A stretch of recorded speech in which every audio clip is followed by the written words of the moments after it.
In the woods near Haarlem, Truus had just done what she was sent there to do.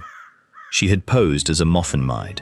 At a bar on the Houtplein, she found an SS officer and led him into the trees, pretending they were going for a romantic walk. Nearby, her younger sister Freddie stood watch while the man who planned the operation waited. Then the officer was killed. The forest suddenly came alive with trucks, barking dogs, and German soldiers closing in. The fighters had to run. Truus escaped over the fence at the tennis courts. Only after reaching safety did she realize Freddie wasn't with her, so she turned back. She found her sister still standing beside the same tree, shaking with fear. Freddie had been so terrified that she had wet herself. That was part of the story too. Not just the courage, not just the weapons. The fear stayed. Fear never left them, but neither did their sense of duty. To the resistance, the sisters had one clear advantage. They were teenage girls. Men were suspected, searched, stopped, and watched. Nobody imagined a teenage girl could be carrying a message, a weapon, or even a plan to kill. That was exactly what made them valuable. And once they proved themselves, the war demanded more. 1941. A man in a grey suit knocked on the Oversteegen family's door. His name was Frans van der Wiel. He ran the Regional Resistance Council for Haarlem and the surrounding area. He wasn't there to ask them for another small favor. He wanted them to join the resistance. Then he asked Freddie one question. Could she shoot someone to death? She had never done anything like that in her life. Their mother, Trintje, made sure Frans could be trusted before letting her daughters join him. She just didn't know what they would be doing. It was safer that way. Truus later admitted her mother never would have allowed it if she had known the truth. But Frans still had one question of his own. At their second meeting, he pulled a gun, claimed he was Gestapo, and demanded the address of a Jewish man in hiding. Truus and Freddie refused. Instead, they fought back, kicking and punching him. Only then did Frans admit it had all been a test. In 1943, another young woman entered their story. Her name was Jo Schaft. In the resistance, she became known as Hannie Schaft. She had already been helping people in hiding, delivering money and ration vouchers, but she wanted to do more. She wanted to join the armed resistance. Her first assignment was another test: shoot an SD officer. She pulled the trigger. The gun clicked, but nothing happened. It was Frans van der Wiel, all along. That same year, Hannie was sent to find Truus and Freddie, who were working as nurses at a hospital in Enschede. She arrived disguised as a student nurse, calling herself Miss de Witt. The three women were given a private room. Outside were the ruins of a bombing raid. Inside, there was silence. All three wondered if the others might be German spies, and all kept a gun within reach. Then, all at once, the absurdity of the situation struck them. They started laughing, and the tension finally broke. They placed their guns on the table. From that moment on, they were a team. Hannie was the intellectual, a law student who taught the sisters German and English.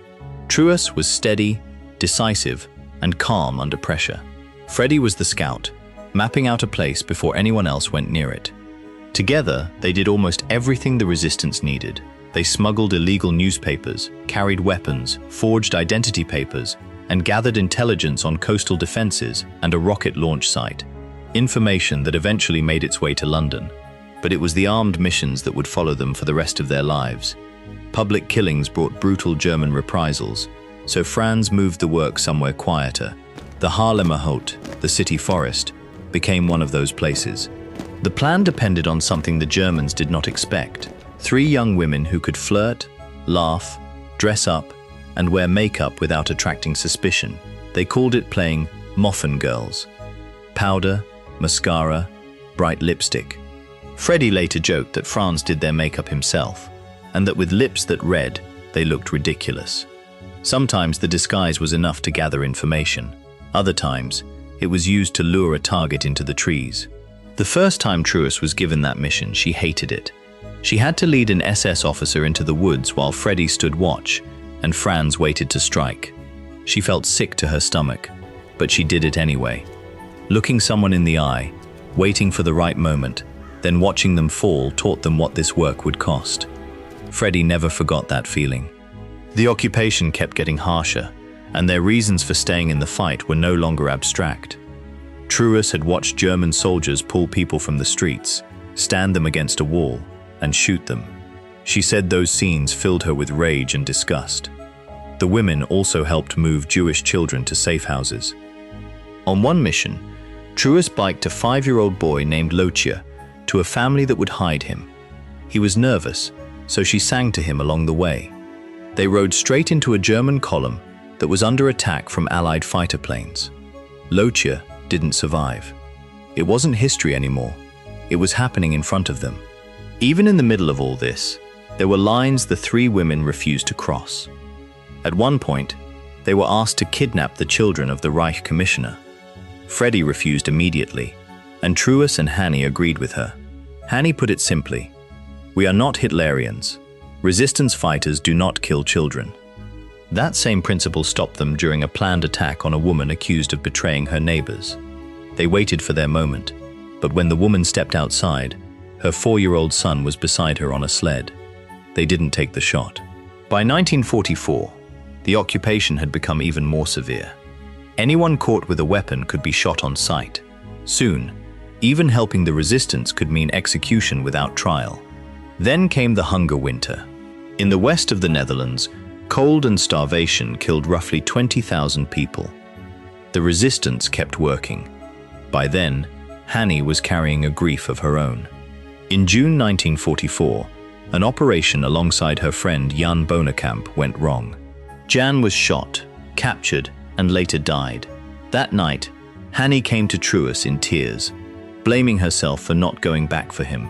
Truus handed her a glass of water, but Hannie's hands were shaking so badly that she spilled it. Hannie dyed her red hair black, straightened it, and put on glasses. She even considered turning herself in, but Truus and Freddie talked her out of it. By September, she could no longer read. Not a novel, not a textbook. She described herself as being in a very sad spiritual state. Facing death again and again had taken a toll on her. The strain was showing in all 3 of them. Freddie grew so nervous before a mission that she nearly chewed through her handkerchief. Truus stayed calm in the moment, but afterward came the collapse. Fainting and uncontrollable crying. The war kept asking for more anyway. Even as the war drew to a close, Truus and Freddie were still carrying out missions. On April 13, they went looking for a woman named Dickie Wafelbacher, who was accused of collaborating with the Germans. They found her walking home from a soup kitchen. Truus rode the bicycle. Freddie sat behind her. They pulled alongside the woman and asked her to confirm her name. She did.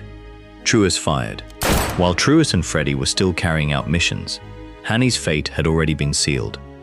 On March 21, 1945, she was stopped at a routine checkpoint in Haarlem Noord while carrying illegal newspapers. The soldiers searched her bag, but at first they missed the gun hidden inside. When they found it, they realized exactly who they had: Hannie Schaft, the red-haired resistance fighter they had been hunting for months. They forced her to wash the dye from her hair so the red would show again. She was interrogated for days, but she never gave up a single name.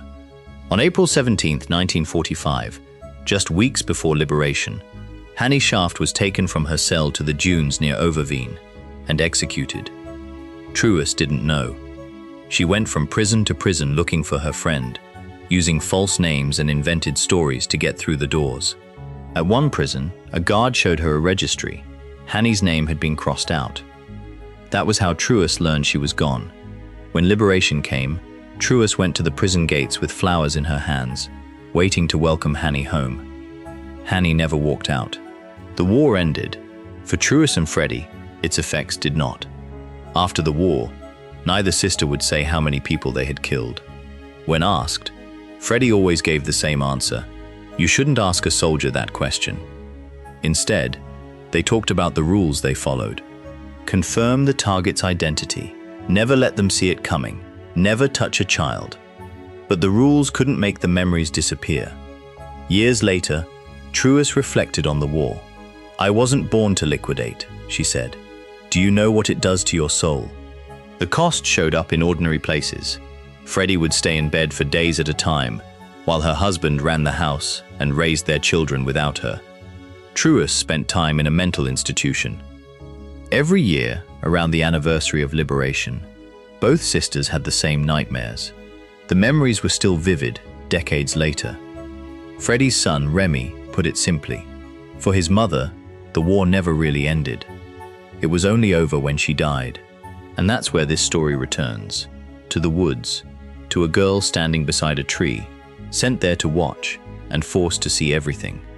Freddie once said that when someone falls, your instinct is to pick them up. In that forest, the war forced her to do something else. That was the part that stayed.